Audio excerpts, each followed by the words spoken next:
Saludos cordiales, seguimos en nuestro estudio, en nuestro recorrido en el libro de Job. Ahora vamos a considerar algunas características del libro y la teología que contiene este libro.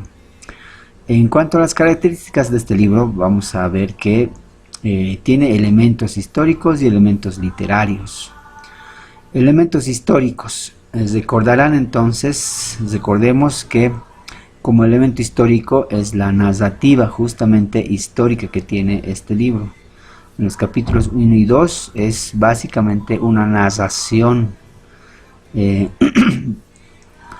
histórica de la vida de Job, su familia y algunos sucesos de cómo él llega a una situación de desgracia, podemos decir. Entonces, narrativa histórica, capítulos 1 al 2, 42 también, del 7 al 17, cuando ya en el epílogo, en el cierre del libro de Job, él es restaurado en su vida de prosperidad espiritual y material.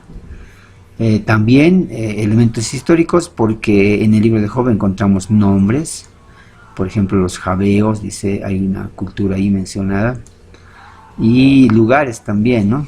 Dice, por ejemplo, que Job era de una ciudad. Entonces hay también descripciones de varios lugares. Hubo en la tierra de Uz, dice, ¿ve? Entonces hay como parte de los elementos históricos, se refiere a nombres de ciertos lugares. En los dos capítulos, entonces, junto a la última sección, llevan una forma narrativa histórica. Pero además, como característica de este libro, podemos mencionar los elementos literarios, ¿no? Como un libro sapiencial, poético, tiene elementos de literatura, literarios. Por ejemplo, hay varios tipos de paralelismo. Cuando hemos estudiado el libro de Salmos, hemos visto que hay varios tipos de paralelismos, que la poesía hebrea se estructura en base a paralelismo lógico. También encontramos en el libro de Job varias metáforas, especialmente de tipo botánico. Pero podemos rescatar que hay lamento en el libro de Job, capítulo 3. Ese es un elemento poético, ¿no? Hay lamento. Job es quien se lamenta, maldice el día que nació, y ahí también queja. Encontramos un tipo de elemento literario como la queja, capítulos 6 y 7, hay un himno en el capítulo 9, del 4 al 10, hay un proverbio que se menciona en el capítulo 5 y 2. Fíjense que en el libro de Job encontramos también un proverbio. Dice, es cierto que al necio lo mata la ira y al codicioso lo consume la envidia. Un proverbio. Yo he visto al necio que echaba raíces y en la misma hora maldije su habitación. También encontramos una pregunta retórica en el 4.7, por ejemplo, lo leo. Recapacita ahora, ¿qué inocente se ha perdido? ¿Y en dónde han sido destruidos los rectos? De esta forma, como elemento literario, encontramos varias preguntas, ¿no?, que se hacen a través del libro de Job. Entonces tenemos lamento, queja, hay himnos, hay proverbio, hay preguntas retóricas. También como elemento literario hay una estructura gramatical que se ve común en los anuncios de las tragedias en el capítulo 1. Eso es interesante como estructura poética. Por ejemplo, dice, un día aconteció que sus hijos, y vino un mensajero de Job, Job capítulo 1, 14, y dijo, estaban arando los bueyes y las asnas paciendo cerca de ellos, y acometieron los sabeos, dice. Y de la misma forma, dice, todavía estaba hablando vino otro que dijo, los caldeos hicieron 3 escuadrones, se metieron contra los camellos y se los llevaron, dice, y mataron a los criados. Entre tanto que hablaba, vino otro. ¿Ve? Esa es la estructura, ¿no? Vino y anunció. Esa estructura es característica de los anuncios de tragedia en el libro de Job. Esa es otra forma literaria que encontramos, ¿no? También encontramos el número 7 en el libro de Job. Algunos dicen que el número 7 es el número de la perfección. Otros, y yo creo también que el número 7 más bien representa el número completo. Bueno, eso es en cuanto a los elementos literarios. Podemos decir entonces que Job es considerado en general, como característica general del libro, un libro sapiencial. ¿Por qué? Porque ya habíamos visto que su tema trata de manera filosófica, de manera reflexiva, el problema del sufrimiento del ser humano, especialmente el sufrimiento del justo. Pero también puede ser clasificado como un poema dramático. Hay un drama, el drama de la vida de Job, ¿no? Es un poema dramático. Los sentimientos de Job son expresados por las palabras de Job, no por el autor, una característica. ¿Cuál es la teología? ¿Qué enseñanza, qué reflexión teológica podemos tener en este libro? Bueno, hay dos extremos en la perspectiva teológica siempre en la Biblia: la perspectiva humana y la perspectiva de Dios.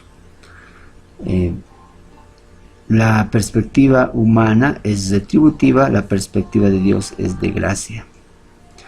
¿A qué me refiero? Vamos a considerar los círculos que tenemos aquí, que más o menos en una línea de tiempo, en su pantalla ustedes pueden ver tres círculos en una línea de tiempo relacionada a la descripción del libro de Job. Primero tenemos la introducción, donde Job llega a sufrir, ¿no? Llega a una desgracia. Luego tenemos los discursos de los amigos de Job y Job mismo. Y finalmente la respuesta de Dios y el estado de restauración de Job. Entonces vayamos en esa línea. ¿Qué pasa al inicio? Dios dice que Job es justo. Eso no tenemos que olvidarlo. Temeroso de Dios. Ahora, aquí vale la pena hacer un alto. ¿Qué dice Romanos? Romanos capítulo 3. Y esta es la teología que encontramos bíblica en el libro de Job. Romanos capítulo 3 dice, versículos 9, 10. Como está escrito, no hay justo ni aun uno. No hay justo ni aun uno. No hay quien entienda, no hay quien busque a Dios. Todos se desviaron, aún así hicieron inútiles. No hay quien haga lo bueno. No hay ni siquiera uno. Y ahí continúa la descripción del ser humano. El ser humano en general es pecador, no hay justo ni aun uno. ¿Por qué Dios dice que Job es justo? Aquí vemos teología pura. Cuando Dios declara justo a una persona es porque lo ha perdonado. Y la base del perdón de Dios es la obra de Cristo.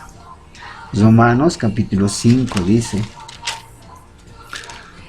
que hemos sido justificados pues por la fe. Por lo tanto tenemos paz con Dios por medio de nuestro Señor Jesucristo.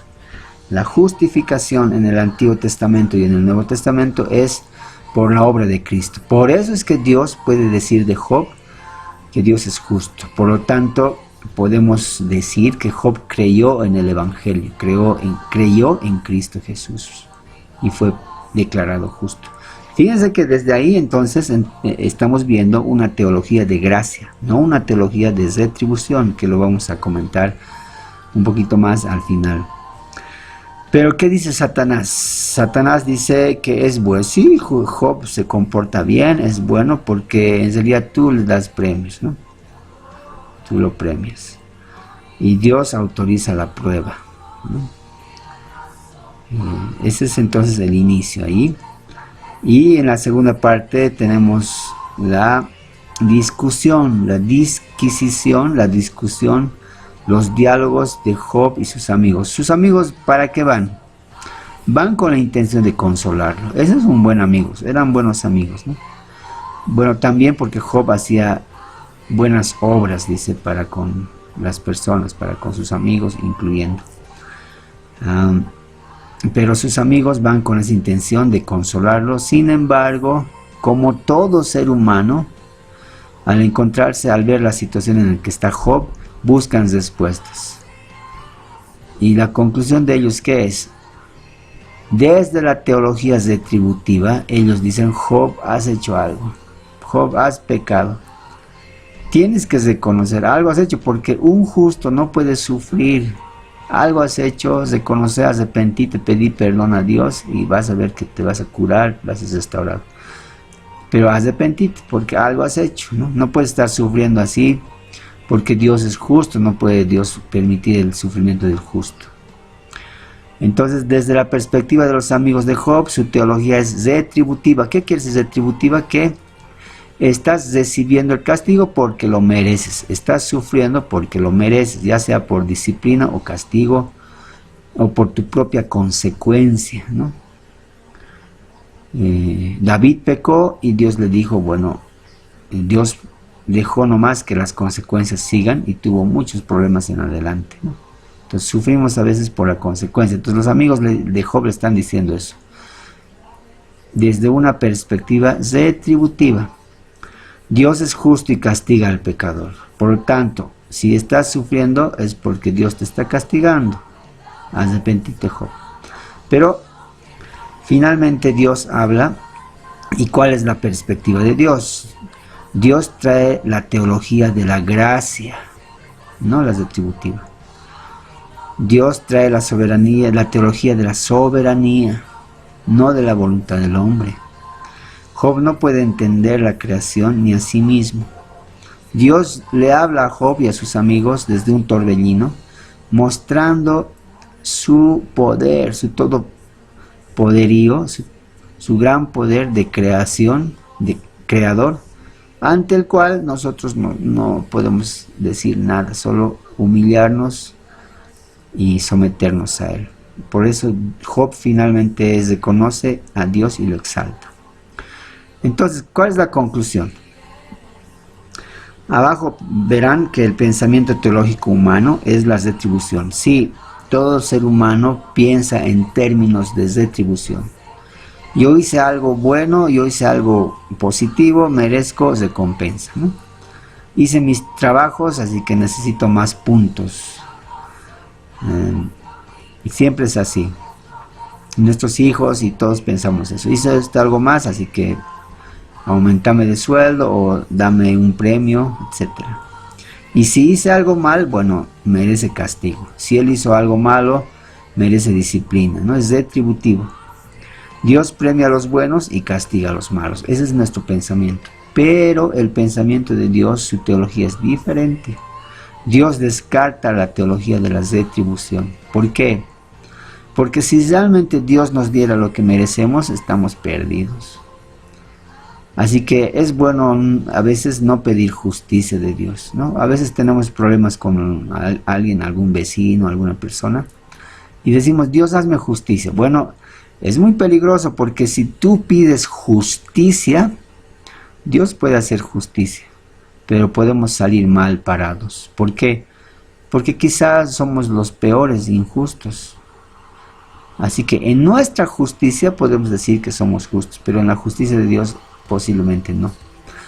Así que no nos conviene la justicia retributiva. Dios no trae retribución. ¿Por qué? Repito otra vez, porque si realmente Él nos diera lo que merecemos, estaríamos perdidos, ¿no? Esa es la retribución. Dios aplica la teología de la gracia.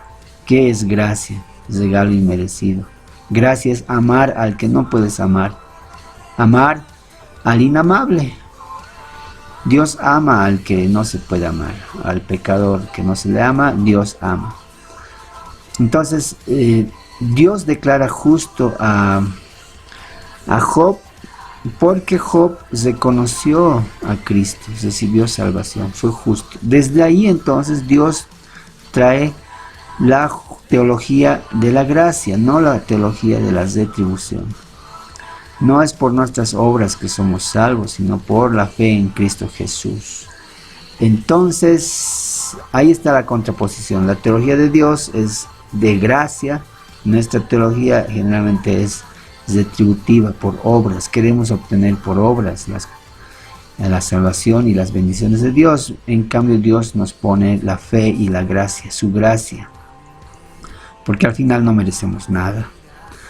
En ese sentido, el sufrimiento de Job es por el trato de Dios con Job inicialmente y siempre es un trato de gracia.